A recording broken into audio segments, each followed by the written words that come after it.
Karma came back, this time with interest. My wife, Jennifer, sat me down the day after the diagnosis and told me with a straight face that she couldn't handle hospitals emotionally. The antiseptic smell made her nauseous, she said, while scrolling through Instagram and liking vacation photos. Her therapist had apparently approved this avoidance, which I'm pretty sure isn't how therapy works. But what do I know? I just married into this circus. Her sisters were even worse. Amanda, the middle daughter, who does brand consulting, which means taking selfies and calling it work, suddenly had an urgent business trip to Denver that couldn't be rescheduled. She was the only one who understood some client's vision for athleisure wear, apparently, because yoga pants can't wait for a dying father. Sophia, the youngest at 34, claimed she had to attend a 6-month digital nomad retreat in Portland that cost more than my truck. When I asked what you intensively retreat from for half a year, she got offended and said I wouldn't understand the millennial struggle for authentic self-discovery. The millennial excuse was getting pretty worn out in my opinion. So that left me, Mark Davis, the son-in-law everyone called Mr. Average at family gatherings, usually right before asking if I could fix their garbage disposal. I'm a contractor, which in their family hierarchy ranks somewhere between the gardener and that weird cousin nobody invites to weddings. Robert himself had spent years introducing me as the handyman with no ambition, usually with a smirk suggesting he found my existence mildly amusing at best. But here's the thing about people vanishing when stuff gets real. Somebody has to stay. And that somebody was me. The first week was brutal, not gonna lie. Robert had moved into hospice care at his massive suburban house with more bathrooms than I have friends. Nurses came twice daily, but the rest of the time, it was just me. Feeding him soup he complained tasted like dishwater, helping him to the bathroom, which destroys any illusions about dignity, and adjusting his oxygen tanks while he barked orders like a retired general who never accepted retirement. Not that tube, the other one, he'd wheeze. Did you even read the manual, or are you just winging everything? Winging it with style, Robert, I'd shoot back. That's the Mark Davis guarantee. He'd grunt, which I learned was his version of a laugh. Jennifer would call maybe twice a week during her lunch break, always sounding distracted. "How's Dad?" she'd ask, and before I could answer with anything detailed, she'd already be talking about drama at her Pilates class, or how her Tesla needed charging. But then something weird started happening around week 3. Robert stopped being such a pain. We'd watch old westerns together on his ridiculously oversized TV, and he'd whisper the lines along with the actors. During commercial breaks, he'd tell me stories about growing up poor in Kansas, about building his textile company from nothing, about mistakes he'd made and people who'd betrayed him. "My daughters," he said one night, eyes fixed on the ceiling. I gave them everything. Private schools, cars, college funds that could have bought islands. You know what they learned? How to spend it? I offered. He actually smiled. How to expect it. There's a difference, Mark. A big one. The nurses started calling me the good son, which made me laugh since I wasn't even a real son. Just the disposable son-in-law who drew the short straw. Deborah, a no-nonsense Jamaican woman with arms that could probably bench press me, told me one afternoon, "Most families run from death like it's contagious. But you show up every day. That man notices. Trust me, he notices everything." Sometimes late at night, when the morphine made Robert chatty, he'd grab my wrist with surprising strength and look at me with sharp eyes. "You're the only one who shows up, kid," he'd whisper. "Remember that. You're the only damn one." I'd nod, uncomfortable with the intensity, figuring it was just the pills talking. But I was wrong. Robert Hawthorne wasn't the kind of man who said things he didn't mean, medicated or not. And he definitely wasn't the kind who forgot who showed up when it mattered. Robert died on a Thursday morning at 6:47 a.m., while I was microwaving chicken noodle soup because he'd complained everything tasted like cardboard. I heard the monitor alarm from upstairs, that long, flat beep that sounds exactly like what you'd imagine the end sounds like. I knew before climbing those stairs that he was gone. I called Jennifer at 7:02 a.m. 15 minutes felt like the appropriate amount of time to sit with death before dealing with the living. The phone rang 4 times before she answered, voice thick with sleep and irritation. Mark, it's 7 in the morning. What's wrong?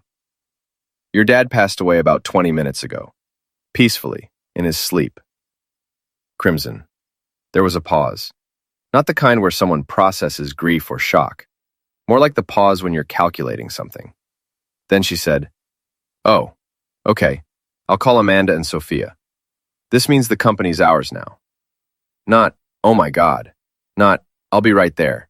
Not even a sob. Just immediate business mode. Like her father's passing was an email about a stock dividend. "Jennifer," I said, trying to keep my voice level. "Your dad just died.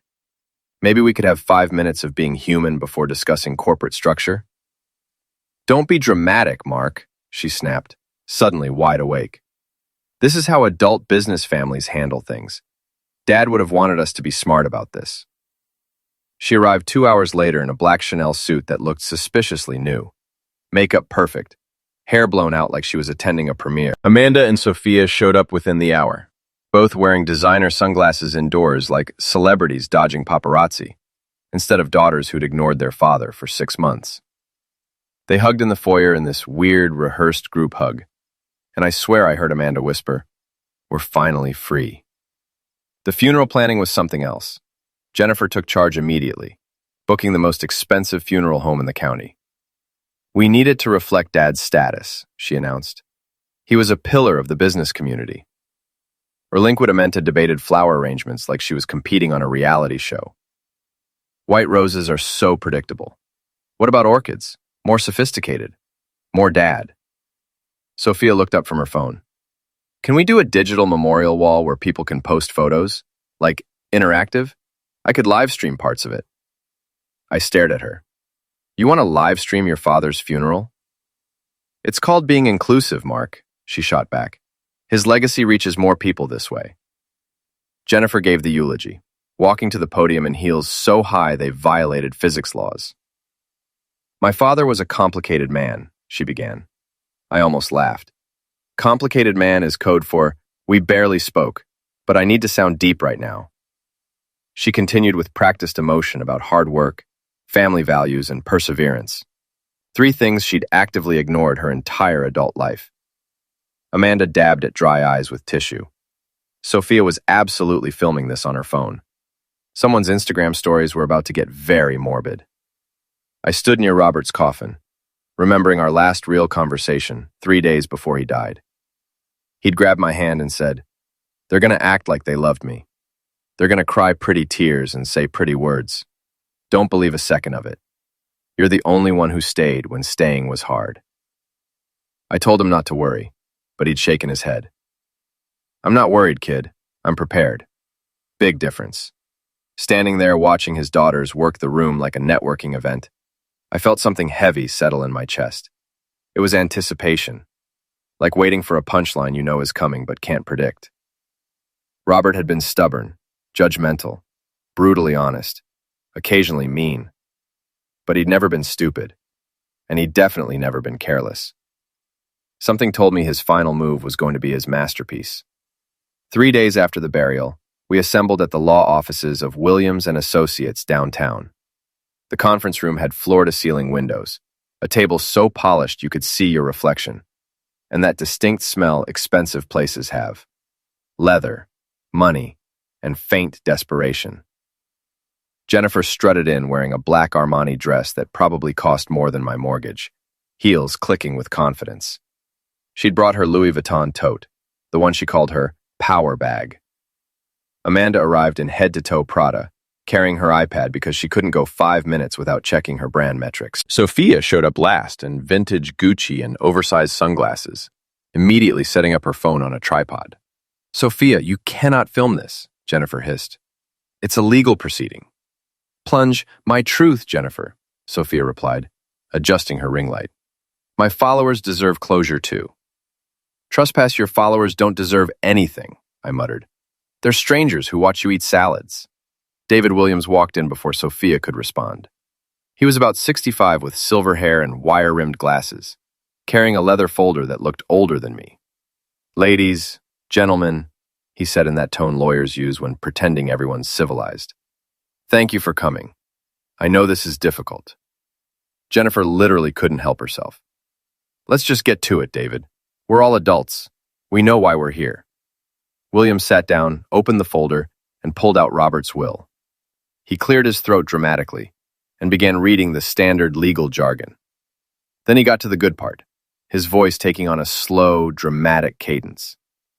To my daughters, Jennifer Marie Hawthorne Davis, Amanda Lynn Hawthorne, and Sophia Elizabeth Hawthorne, I leave controlling shares of Hawthorne Textiles, Inc., to be divided equally among the three of them, valued at approximately $12.6 million. Jennifer actually clapped. I'm not exaggerating. The sound echoed in the conference room, and everyone stared at her. Sorry, she said, not sounding sorry. This is wonderful news. Dad really did love us. Amanda reached over and high-fived her.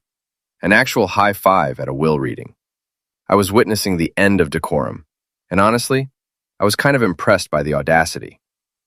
Williams waited for them to finish, his face carefully neutral.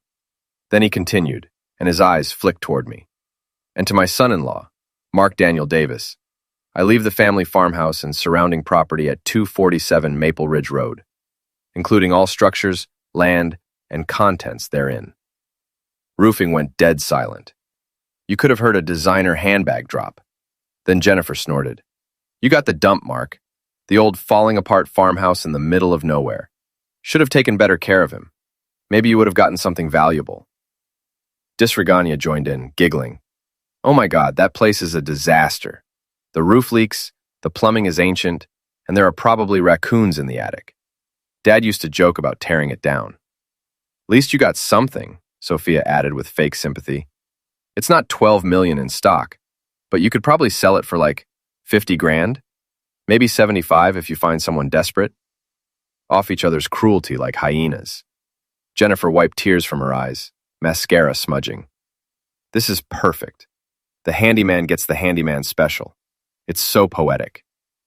I sat there absorbing their mockery, keeping my expression neutral.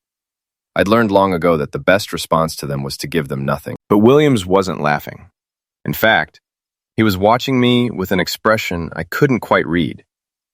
He cleared his throat loudly, cutting through their cackling. Actually, he said, his voice suddenly sharp, there's more. The laughter stopped immediately. All three sisters turned to look at him, smiles faltering. What do you mean, more? Jennifer asked, her voice tight. Williams reached into his folder and pulled out a sealed envelope. It was cream-colored, expensive paper, and across the front in Robert's shaky handwriting was my name. Mark Daniel Davis. Your father requested that Mark read this privately, Williams said, sliding the envelope toward me. It contains additional instructions regarding his bequest. I picked up the envelope, feeling its weight. Through the paper, I could feel something small and metal. A key, maybe. Jennifer's smile had completely vanished, replaced by something harder, more calculating. What kind of additional instructions, David? We have a right to know what's in our father's will. You know everything that pertains to you, Williams replied calmly. This is a private communication between Mr. Hawthorne and his son-in-law. Perfectly legal. I pocketed the envelope, feeling all three sisters' eyes boring into me like laser beams of suspicion and rage.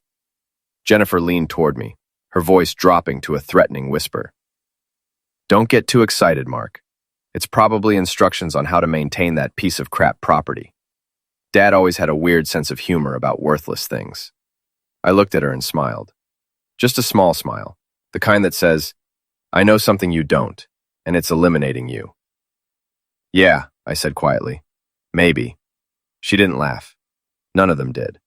And for the first time since Robert died, I felt something close to hope. I waited until I was in my truck before opening the envelope. The parking garage smelled like oil and expensive regret. My 2015 Ford F-150 looked ridiculous among the Teslas and BMWs. Inside the envelope were three things: a handwritten letter, a smaller sealed envelope marked, "For later," and a brass key that looked old and important, with an ornate Victorian design on the handle. The letter began without any sentimental greeting. Mark, if you're reading this, I'm dead. Which means I finally escaped listening to Sophia talk about her brand synergy. Small mercies. I actually laughed out loud. If my daughters are laughing right now, and let's be honest, they definitely are, let them. They think they won. They think they got the empire, the golden ticket to Easy Street. They have no idea what they actually got, but they'll figure it out soon enough. Probably around month 3 when they realize running a textile company requires more than posting pictures on Instagram. I could picture Robert writing this, hooked up to oxygen, still sharp as a tack and twice as mean.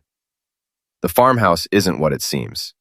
247 Maple Ridge Road has been in my family for 4 generations. My grandfather built that house with his own hands in 1924. But what's under the old cider press in the basement? That's something nobody knows about except me, my accountant Sandra Chen, and now you. Resisted cider press. I remembered it vaguely from when Robert had taken me out there 3 years ago. It had been this massive antique thing in the corner of the basement, made of wood and iron. Go to the basement, move the cider press. It's on wheels, easier than it looks. Underneath you'll find a trap door. The brass key opens it. What's inside is what I couldn't trust anyone else with. Mark, you earned it. You sat with a dying old fool when everyone else found convenient excuses. You changed my oxygen tanks, made me terrible soup, and treated me like a human being instead of a walking ATM. Tightening my throat felt tight reading that, remembering all those nights watching Clint Eastwood movies and listening to his stories. Inside that envelope marked, "For later," are instructions for what comes next. Don't open it yet. First go to the farmhouse, see what I left you. Then, and only then, read those instructions. Trust me, kid. The order matters. The letter ended. They thought I was just a senile old man rambling about the past. They thought all I cared about was the company, the legacy, the Hawthorne name. But here's what they never understood. A legacy isn't what you leave behind. It's who you leave it with. Make me proud, Mark. And if you get a chance, tell Jennifer that Karma's a witch with excellent accounting skills. RH. My phone buzzed. Jennifer. Don't get your hopes up about whatever Dad wrote. He was probably medicated and sentimental. The farmhouse is still a dump. Maybe you can flip it and finally afford a decent vacation. Amanda. Honestly, Mark, you should thank us for not contesting the will. We could have argued you manipulated Dad. We're being generous. Sophia. No hard feelings about the inheritance distribution. Dad knew what he was doing. Some people are meant to build empires. Some are meant to maintain old houses. Both are important. Heart emoji, prayer hands emoji, house emoji. I looked at the brass key in my palm, feeling its weight and promise. Then I started the truck and headed toward Maple Ridge Road. The farmhouse sat on 12 acres at the end of a gravel road that hadn't been maintained since the 90s. It was exactly as everyone described. A 2-story white farmhouse with a wraparound porch that sagged in places, shutters hanging at weird angles, and a roof that looked like it was holding on through sheer stubbornness. But Robert had loved this place. He'd told me once that it represented everything he'd built his empire to escape from, and everything he wished he'd never left behind. I unlocked the front door and made my way to the basement. The door was hidden in the back of the kitchen, behind a false pantry, because of course Robert had secret passages. The basement was unfinished, all concrete floors and exposed beams with that particular smell basements have. In the far corner sat the old cider press, this massive contraption made of dark wood and iron. I walked over and noticed for the first time what I'd missed 3 years ago. Wheels. Heavy-duty industrial caster wheels had been installed on the base. I pushed, and the cider press rolled aside easier than expected, smooth and silent. Underneath, set into the concrete floor, was a modern steel door with a brushed metal finish, complete with a keyhole and a small glowing keypad. "You magnificent, sneaky old fool," I whispered, pulling out the brass key. The key slid in and turned with a solid click. But the door didn't open. The keypad blinked, waiting for a code. Then it hit me. The date Robert had taken me to the farmhouse the first time. His father's birthday. October 7, 1924. I typed it in. The keypad beeped, turned green, and the steel door clicked open with a hydraulic hiss. I climbed down a ladder about 8 feet into a small concrete room. LED lights flickered on automatically, illuminating a space lined with metal shelving. On those shelves were plastic storage containers, filing boxes, and a small safe built into the wall. I opened the first container. Inside were legal documents organized with colored tabs. I pulled out the first folder. The label made my heart stop. Maple Ridge Holdings, Private Assets, Mark Daniel Davis, Managing Director. Enlarge, sir. Me, Mark Average Davis. I opened the folder with shaking hands. Inside were incorporation papers for something called Maple Ridge Holdings, LLC, established 6 years ago, with me listed as Managing Director and sole beneficiary upon Robert's passing. Stock certificates, real estate deeds, offshore account information, investment portfolios that made my eyes water. I grabbed another folder labeled Liquid Assets, Transfer Complete, March 14th. The date was 1 day before Robert updated his will. There were bank statements, verified, dated, notarized, and absolutely real. $9.4 million. I had to sit down on the concrete floor because my legs quit working. While Jennifer and her sisters had been fighting over designer handbags, Robert had been quietly liquidating portions of his holdings, moving assets around like a financial chess master, creating this entirely separate entity that nobody knew about. There was another letter paperclipped to the statements. Mark, surprise. This is what they missed.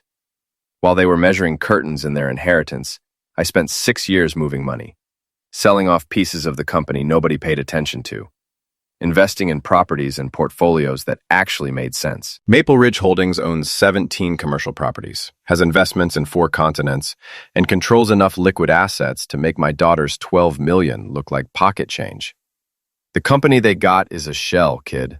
Pretty exterior with nothing but debt holding it together. You got the heart. Use it wisely. Make something that matters. And when Jennifer inevitably calls crying for money in about 6 months, feel free to remind her that karma keeps excellent receipts. R.H. Surrounded by evidence of Robert's final masterpiece, and I laughed. I laughed so hard I scared mice in the basement above.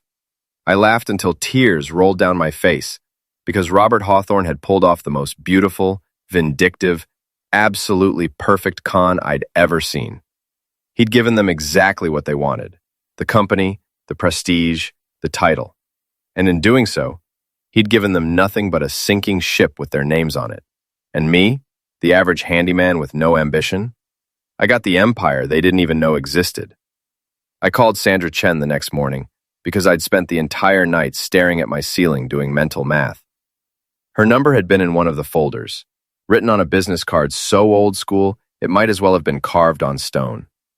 Sandra Chen, CPA. When you need someone who actually understands numbers. She picked up on the second ring, voice sharp and alert. Mark Davis, she said before I introduced myself. I've been waiting for your call. Took you longer than Robert predicted. Traffic was bad, I lied. She laughed, a sharp bark of amusement. Can you meet me at Rosie's Diner off Highway 42 in an hour? We need to talk. You're probably going to need several cups of coffee and maybe a paper bag to breathe into. Chalcese's Diner looked like it hadn't been remodeled since Eisenhower was president. Red vinyl booths, checkerboard floor, thick ceramic coffee mugs that could double as weapons. Sandra was already there, mid-50s with silver-streaked black hair pulled back in a no-nonsense ponytail. She had the look of someone who'd spent decades watching wealthy people make terrible decisions and had stopped being surprised. Sit. Order something. You're going to need calories. I ordered pancakes and bacon. When your life's imploding in the best possible way, you eat pancakes. Sandra closed her laptop and pulled manila folders in front of her. So you found Robert's treasure trove. How'd that feel? Like I was in a movie with a bigger budget than my life. She smiled. What Robert did was spend 6 years orchestrating the most beautiful screw you to his daughters that I've witnessed in 30 years of accounting. And trust me, I've seen some impressive family warfare. She opened the first folder, showing me a timeline of asset transfers dating back 6 years. Robert came to me in 2019, said he wanted to restructure his holdings because he didn't trust his daughters to manage real wealth. So he started moving money. Not just moving it, transforming it. Most people think textile manufacturing in America is dead, right? And on the surface, that's exactly what Hawthorne Textiles looked like. But what nobody knew was that Robert had been quietly selling off the profitable parts of the company piece by piece, spinning them into separate entities under Maple Ridge Holdings, and replacing them with debt and underperforming assets. Like performing surgery, I said. Removing healthy organs and leaving a pretty corpse. Exactly. The company the girls got is worth $12 million on paper, but carries $8 million in debt structured to come due over the next 3 years. They got the Hawthorne name, the headquarters building, which is mortgaged to hell, outdated equipment, barely profitable contracts, and a workforce needing massive restructuring. In short, they got a full-time job that pays terribly with a ticking time bomb.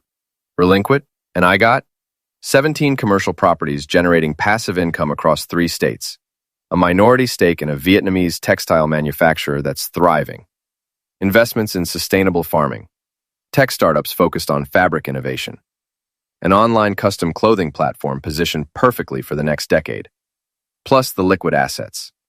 $9.4 million in diversified portfolios that survived the 2020 crash beautifully because Robert was paranoid and smart.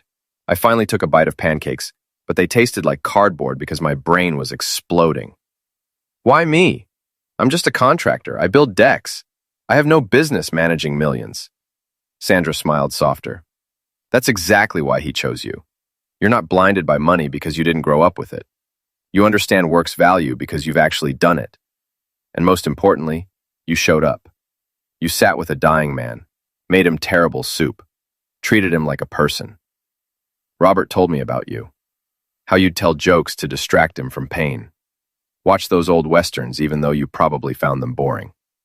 Treated him as Robert instead of Richard Hawthorne, textile magnate. Mush, my throat felt tight. I just didn't want him to die alone. And that, Sandra said, squeezing my hand once, is exactly why you're sitting here with $9 million, and they're sitting with a company about to teach them expensive lessons. Robert didn't just give you money. He gave you opportunity. What are you going to do with it? I have no idea. Trang, good. That's the first step to not screwing it up. The second step is hiring me to continue managing your accounts, because I wouldn't trust you to balance a checkbook without supervision. I laughed. Deal. Does Jennifer know any of this yet? Symmetry's smile turned wicked. The trust became public record yesterday when it transferred to you. So she knows you got something more than a farmhouse. She just doesn't know what yet. But she will very soon. How soon? Check your phone. I pulled out my phone. 17 missed calls from Jennifer, 12 from Amanda, 9 from Sophia, plus approximately 47 text messages. Sandra laughed. And that is what we call reality setting in. Welcome to the empire. Try not to let it go to your head.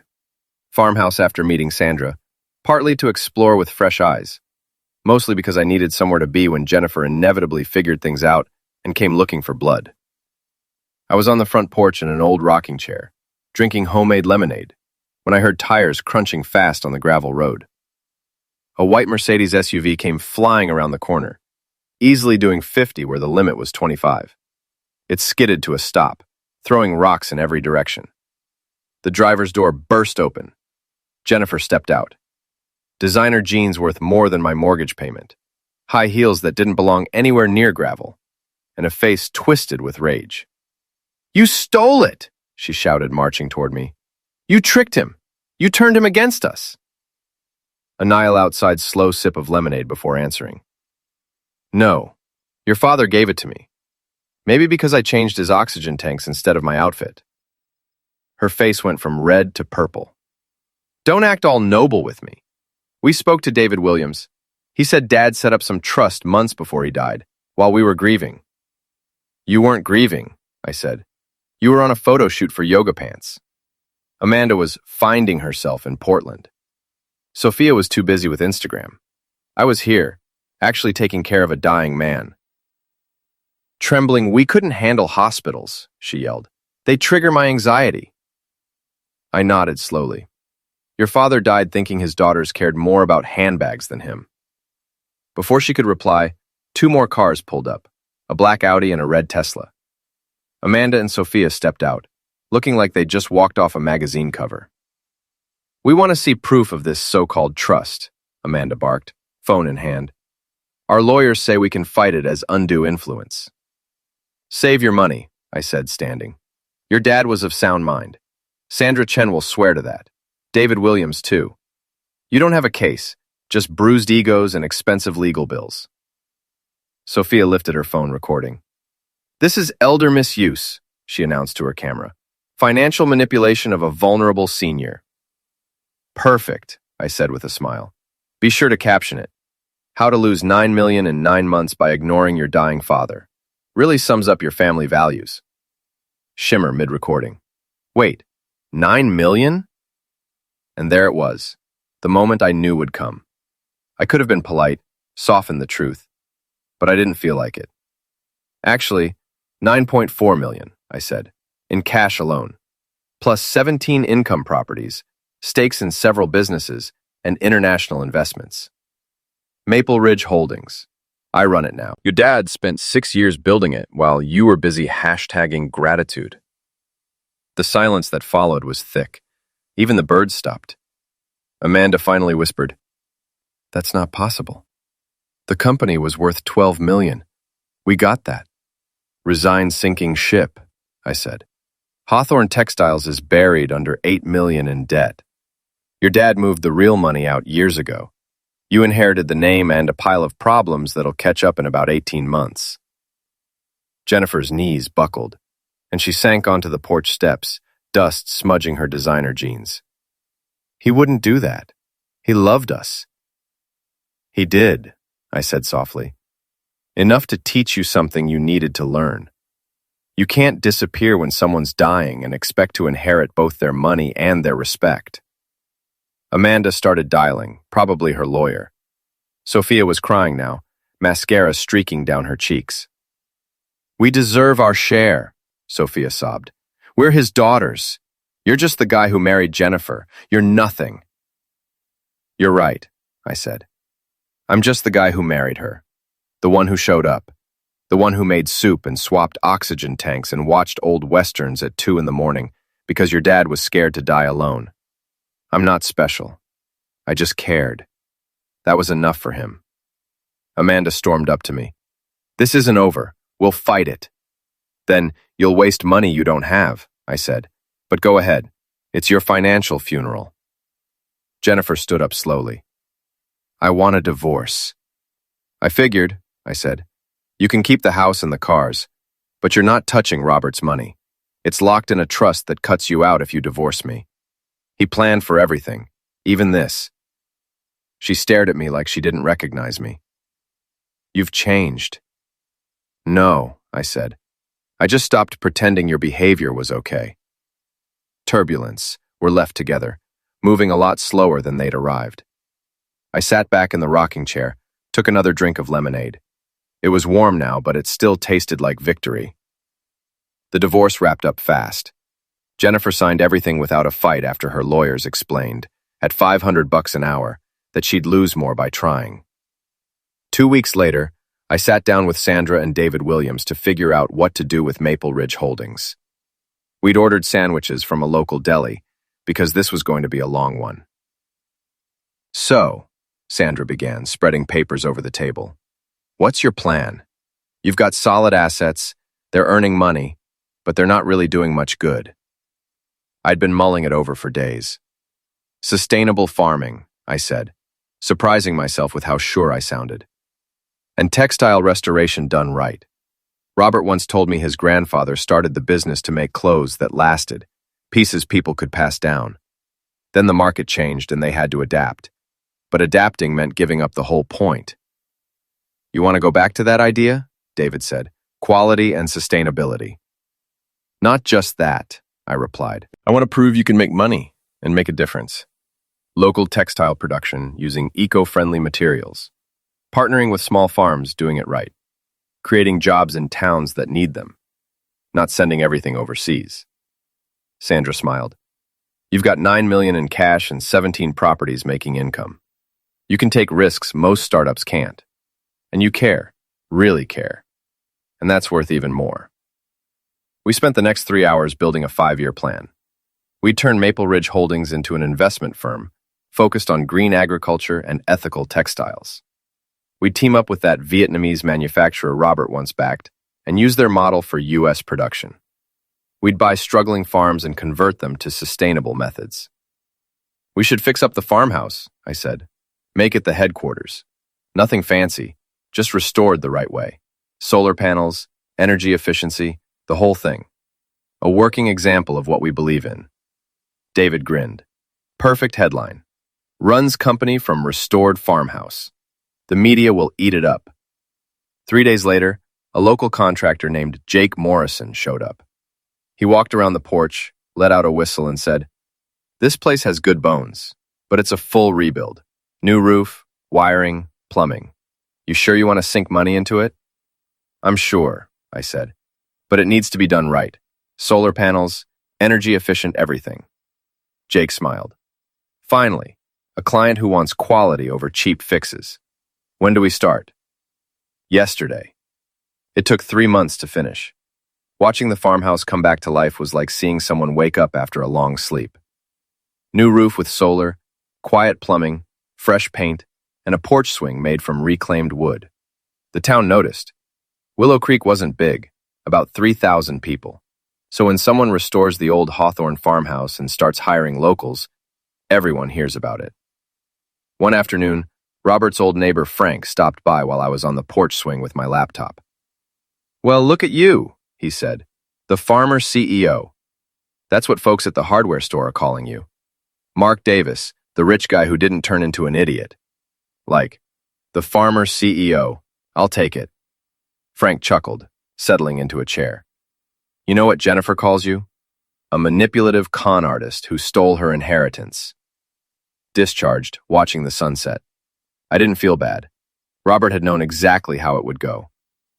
"He gave them enough rope," I said quietly, "and trusted them to hang themselves." Smart man. Harsh, but smart. 6 months later, Hawthorne Textiles started collapsing. Jennifer and her sisters had turned $12 million into a disaster. They'd fired the senior team for fresh ideas. Those ideas came from Amanda's boyfriend, Chad, who they made marketing director, even though his biggest achievement was trying to sell cat NFT art. The reports were brutal. Jennifer spent $2 million remodeling offices. Sophia burned through $500,000 on an influencer campaign that sold nothing. Amanda invested in a new fabric that was just rebranded polyester. Debt came due. Employees quit. Clients left. Then came Chapter 11. One Tuesday night around 11, Jennifer called.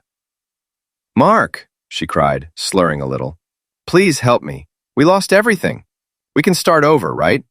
We were good once." I looked out at the moonlit fields. "Jennifer, I'm not angry. I'm just allergic to stupidity." Then I hung up. A year after Robert's passing, I drove to Oakwood Cemetery. His headstone was plain granite. He showed up. I laid fresh wildflowers beside it. "You played the long game, old man," I said. "The girls went bankrupt last month. Jennifer's in retail now. Amanda's alone. Sophia's followers bailed once she lost her money." A breeze passed through the oak trees. It almost sounded like Robert's rough laugh. "You didn't just leave me money," I said. "You left me meaning. A chance to build something real. The farmhouse looks amazing now. Solar, sustainable everything. The porch swing's my favorite spot." When I stood to leave, the sunlight hit the words on his stone, and it all made sense. The inheritance wasn't the wealth. It was the lesson. Show up, care, and build something that lasts. As I walked back to the truck, I could almost hear him say, "Told you to hang in there, kid." The fields glowed gold, birds sang, and for the first time in ages, I laughed, really laughed. Because karma hadn't just shown up. It had paid interest.